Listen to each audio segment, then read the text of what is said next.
নমস্কার। ব্রাহ্মস মিসাইল হলো ভারতের প্রতিরক্ষা বাহিনীর অন্যতম আধুনিক অস্ত্র এবং এটি ভারতের সামরিক সক্ষমতা শক্তিশালী করতে গুরুত্বপূর্ণ ভূমিকা পালন করেছে। এটি একটি সুপারসনিক ক্রুজ মিসাইল, যার মানে হলো এটি শব্দের গতির চেয়ে অনেক দ্রুত চলতে পারে। যে শব্দের গতি প্রায় 1200 কিলোমিটার প্রতি ঘন্টায় এবং ব্রাহ্মস ক্ষেপণাস্ত্রের গতি প্রায় 3700 কিলোমিটার প্রতি ঘন্টায়, যা শব্দের গতি 3 গুণেরও বেশি।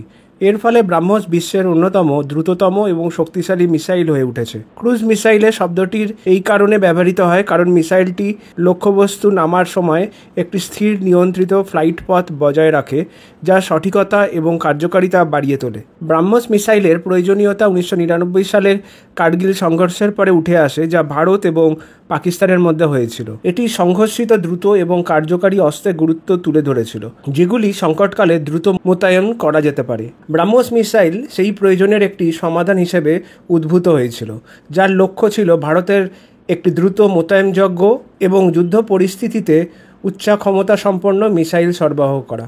2001 সালে ভারত রাশিয়ার সঙ্গে যৌথভাবে এই মিসাইলের উন্নয়ন করার সিদ্ধান্ত নিয়েছিল এবং এর ফলে ব্রাহ্মস এরোস্পেস নামে একটি যৌথ প্রতিষ্ঠান প্রতিষ্ঠিত হয়। এই সহযোগিতা রাশিয়া ক্ষেপণাস্ত্রের ইঞ্জিন প্রযুক্তিতে দক্ষতা প্রদান করেছিল, আর ভারত ক্ষেপণাস্ত্রের নেভিগেশন এবং টার্গেটিং সিস্টেম উন্নত করেছিল। ব্রাহ্মস নামটি দুটি মহানদী, ভারতের ব্রহ্মপুত্র এবং রাশিয়ার মস্কোভা নদীর নাম থেকে এসেছে, যা দুটি দেশের মধ্যে গভীর কৌশলগত অংশীদারিত্বের প্রতীকী করে। রাশিয়া ক্ষেপণাস্ত্রের গতির প্রযুক্তি সরবরাহে গুরুত্বপূর্ণ ভূমিকা পালন করেছিল, যা এটি চালাতে সহায়ক, ঠিক যেমন একটি গাড়ি চালাতে ইঞ্জিনের প্রয়োজন হয়। অন্যদিকে ভারত ক্ষেপণাস্ত্রের নেভিগেশন সিস্টেমের দায়িত্ব ছিল, যা ক্ষেপণাস্ত্রের সঠিক লক্ষ্যবস্তু নির্ধারণ করতে সহায়ক, কিভাবে এটি লক্ষ্য শনাক্ত করবে এবং কিভাবে এটি সঠিকভাবে লক্ষ্যবস্তুতে আঘাত করবে তা নির্ধারণ করে। রাশিয়া এবং ভারতের প্রযুক্তিতে এই নিয়ন্ত্রণের একটি দ্রুত, সঠিক এবং শক্তিশালী মিসাইল তৈরি করেছে। ব্রাহ্মস ক্ষেপণাস্ত্রের একটি আকর্ষণীয় দিক হলো যে একটি বৃহত্তর ভূ রাজনৈতিক গতির মধ্যে কিভাবে কাজ করে, বিশেষ করে রাশিয়া চীনের সঙ্গে সম্পর্ক প্রসঙ্গে। যদিও রাশিয়া এবং চীনকে কৌশলগত মিত্র হিসাবে দেখা হয়, রাশিয়া ভারতকে প্রতিরক্ষা সহযোগিতার মাধ্যমে তার সম্পর্ক আরও শক্তিশালী করতে আগ্রহী। এর ফলে ভারত উপকৃত হয়েছে, কারণ রাশিয়া ব্রহ্মস ক্ষেপণাস্ত্রের রপ্তানির উপর কোনো নিষেধাজ্ঞা আরোপ করেনি।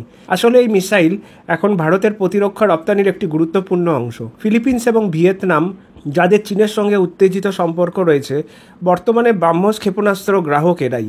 এই রপ্তানির সমর্থন করে রাশিয়া আসলে চীনের আঞ্চলিক প্রভাবের বিরুদ্ধে ভারতের সহায়তা প্রদানের জন্য কার্যকারীভাবে কাজ করছে। এটি একটি কৌশলগত পদক্ষেপ হিসেবে বোঝানো যায় যে কিভাবে প্রতিরক্ষা সহযোগিতা দ্বিপাক্ষিক সম্পর্ক ছাড়িয়ে বৃহত্তর ভূ রাজনৈতিক কৌশলগুলির জন্য উপযোগী হতে পারে। অতএব ব্রাহ্মস মিসাইল শুধু ভারতের প্রযুক্তিগত দক্ষতার প্রমাণ নয়, এটি একটি শক্তিশালী ভূ রাজনৈতিক হাতিয়ার হিসেবেও পরিণত হয়েছে।